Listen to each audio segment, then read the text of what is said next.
Hello, I am Minecraft Phenom 08, and this is episode 38 of my Billions and Billions challenge. In today's episode, I'm going to use Numismatic Dynamos from the mod Thermal expansion and some rubies to create a lot of power to power some void ore miners, so let's get started. First off, I have built this building out in this savannah region here, and it is southeast of my main base, which would be up here on the top center of the screen. Here's where we are right here, down kind of in the bottom center of the screen. So what I have here is a two-story building with a basement, so 3 total levels along with a roof. Up here I have some DU solar panels from the mod NuclearCraft to provide just a little bit of power, and they are hooked up to a very large capacitor, which is actually full at this point, so that's cool. So let's get started with actually placing some things down. So I'm going to go up here to the top level of this building, and what I should note is that my capacitor is actually, it runs up all the way to the ceiling and all the way to the basement, and actually runs along this back row of this level as well. So as you can see, this is part of the same capacitor. If we click anywhere along this back row, we have power. So what I'm going to do right now is I'm going to lay down some pulverizers, and that's because I am going to need to pulverize something, and this will be the first step here. So what I want to do is these pulverizers are all set up to be like this right now. So what I'm going to do is I'm going to set them to be input and output on the top here, and I'm going to get a red print, and I am going to save that. So let's go ahead and put this in my offhand, and now we should be able to place these things down. So that's cool. And they should be able to draw power from that capacitor underneath without me actually changing any of the settings. By default, the capacitors from the mod Ender IO will allow input and output through any given face, but you can configure them to be only input, only output, or not be able to connect at all. But yeah, okay, so we have some pulverizers. Next, we need something to pulverize. And what I have is some ruby ore. So I have a black hole unit here full of lots and lots of ruby ore, and this will be pulverized into rubies.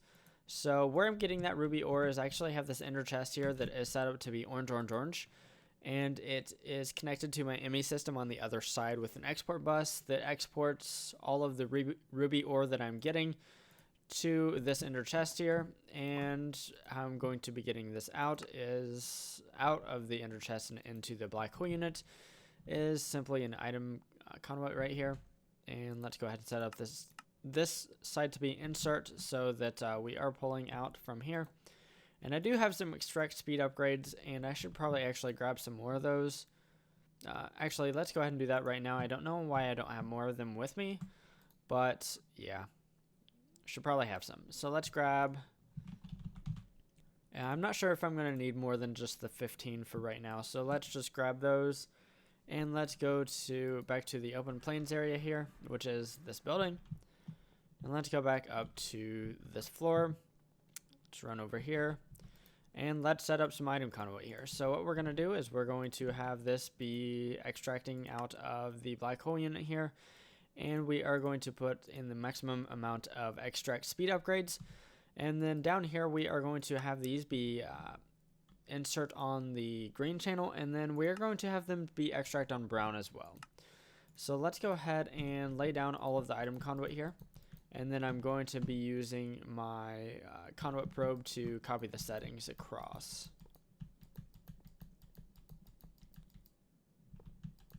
Okay, I don't know why it was a little bit slow there, but that's okay. Okay, so let's copy these settings across. This shouldn't take but just a minute here. There we go. And let me double check that I do have this always on. I do, so that's cool. And as we can see, the pulverizers are firing up as I am changing the configuration of the item conduit here. So obviously this is working. Okay, that's cool. We have these going, and the only thing that the ruby ore provides is rubies. When you pulverize it, there is no secondary output, so I don't have to worry about that at all. So what I'm going to do with the rubies is I'm actually going to store them in a modular storage unit rather than a black hole unit.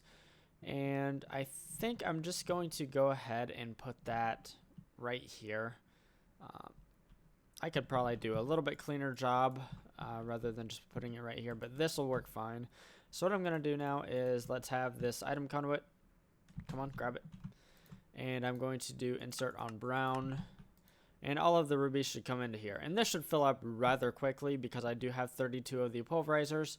I should also mention that these pulverizers are pre-configured with 4 auxiliary reception coils, so they are operating as quickly as they can. So now we're done with this level. We have rubies at this point. So what are we going to do with the rubies? Why are we getting rubies to make power? I accidentally went down 2 levels, but that's okay. So the numismatic dynamos from thermal expansion actually are able to give power through gems and gemstones. So let me look up the numismatic dynamo real fast.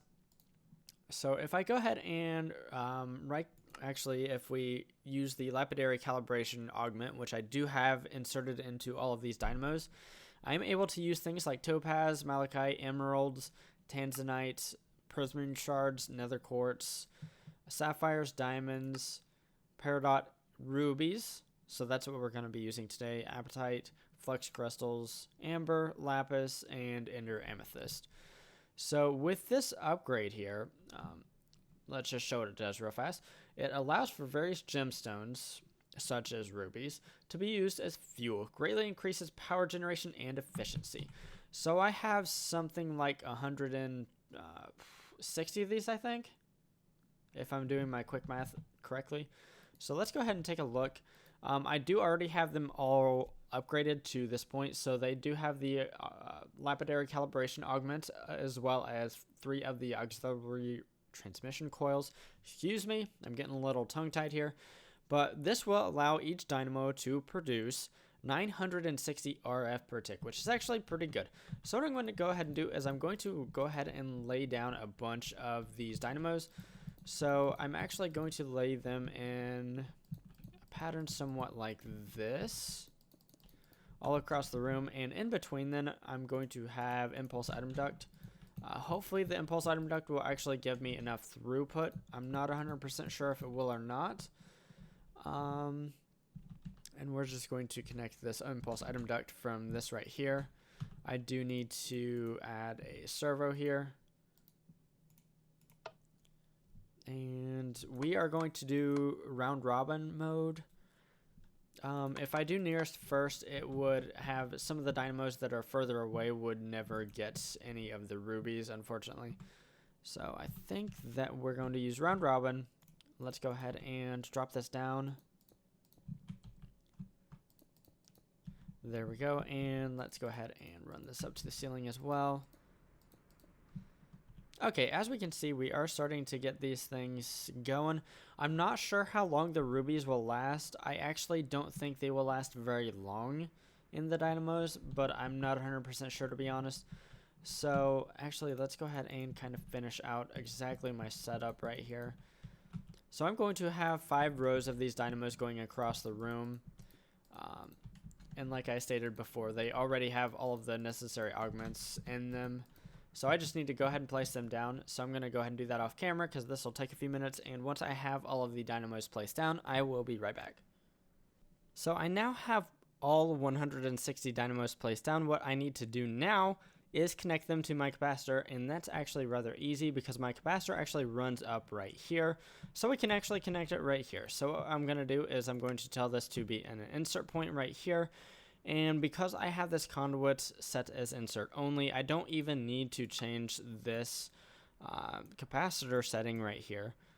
Although I might go ahead and do that anyways. Let me see. I can't hardly tell, to be honest. Okay, it would be right here. So I do need to set this. I don't actually need to do this, but I'm going to set this to be input right here. As you can see right here is the torch, which would be this torch right here in the background. So one under that is the connection right here. So what I'm going to go ahead and do now is I am going to go ahead and connect the rest of these dynamos up. And actually, one thing I might do here is let's actually get rid of that. I might actually make more connections. And the reason is this Ender energy conduit right here only does 20,480 RF per tick, or micro infinities per tick, per connection. And we're going to be producing 160 times roughly 1,000 here. So 160,000 RF per tick. So that means ideally I would have 8 connections here. And I'm not actually sure if I'm going to be able to swing that or not. I'm not. Actually, I will be able to, because I forgot that the capacitor is up here as well. So that's actually cool. So let's go ahead and set all of these up to be insert only into this capacitor here. And let's do a couple extra connections just to make sure that we're going to get the throughput into the capacitor that I need. So that's cool. All those are set up to insert only. We have what? 1, 2, 3, 4, 5, 6, 7, 8, 9. So we should have enough throughput from the dynamos to the capacitor. So all I need to do at this point is to hook up all of these dynamos up to this Ender energy conduit.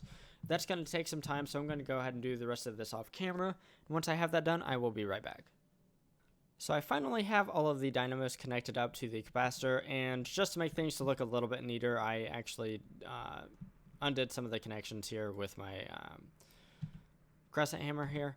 I didn't need to do that, but I did, just to make things look a little bit better. But our capacitor is already fully filled, so what we need now is to actually draw some energy from that capacitor, and for that I have 4 of the Tier 6 void ore miners already set up and ready to go. So what I need to do now is I actually need to tell them to start pulling power, and how I'm going to do that is right here. So I actually have all of these little capacitors shut off. At this point they were not outputting energy, but now they are. So this will get me a little bit more stuff from here on out. I do want to go upstairs and make sure that I am getting the power from all of my dynamos here. And I do want to make sure that I'm not burning my rubies too quickly for my servo to actually keep up. I actually think I'm going to be in pretty good shape here. So that things look pretty good so far, because it looks like all of the dynamos I'm clicking on are just about full of rubies. So that's good. And actually it tells me that each ruby has 250,000 RF. But I was actually under the impression that they had 200,000. So I'm not sure why there's some sort of disconnect here, because this says 200,000 RF per tick, or 200,000 RF, excuse me, not per tick. And this would be 250,000 RF. I'm not sure which is actually correct, but either way, that seems to be quite a bit of power. And as these dynamos are actually ramping up their output to refill the capacitor as it is being drained a little bit, it does look like they are burning them a little bit quicker, but they're actually still not burning them that quick at all. So that's cool. It looks like my pulverizers upstairs are going to be able to keep up pretty easily at this point. Yeah, because most of them are off at this point. Yeah, so we're keeping up pretty easily. So that's fantastic to see. I think that's going to be a pretty good wrapping up point. I do want to do one thing. Let's go back to my main base, because I do want to show you. I've done a really poor job on actually showing the progress that I've been making in this series, but let's just take a look real fast. Right now I actually have 319 million iron ingots, 244 million emeralds, 161 million gold ingots, and 157 million diamonds. So I'm actually doing pretty well in my series. I'm sorry for not updating the figures very often at all, but that's the progress I've made so far. So in today's episode, I set up this Numismatic Dynamo system. I have pulverizers upstairs pulverizing ruby ore, which previously I was just throwing away because I had no use for it. But now I'm pulverizing the ruby ore into rubies, and I'm using the rubies to power a bunch of Numismatic Dynamos that will actually provide power to 4 tier 6 void ore miners in the basement here. So that's going to get me a little bit of extra stuff. It should be 80 ores per second, which is, pretty good. At this point, I think I have something like 29 fully functional tier 6 void ore miners, so I'm getting a lot of stuff from those. I also have my industrial craft 2 nuclear reactors providing energy to get some gold ore, so that's also happening. So anyways, if you enjoyed today's episode where I set up this numismatic dynamo system and ruby ore system, feel free to drop a like down below, and if you like watching automation type stuff in modern Minecraft, definitely consider subscribing to my channel if you haven't already. Anyways, signing off, I am Minecraft Phenom 08, and I will see you next time.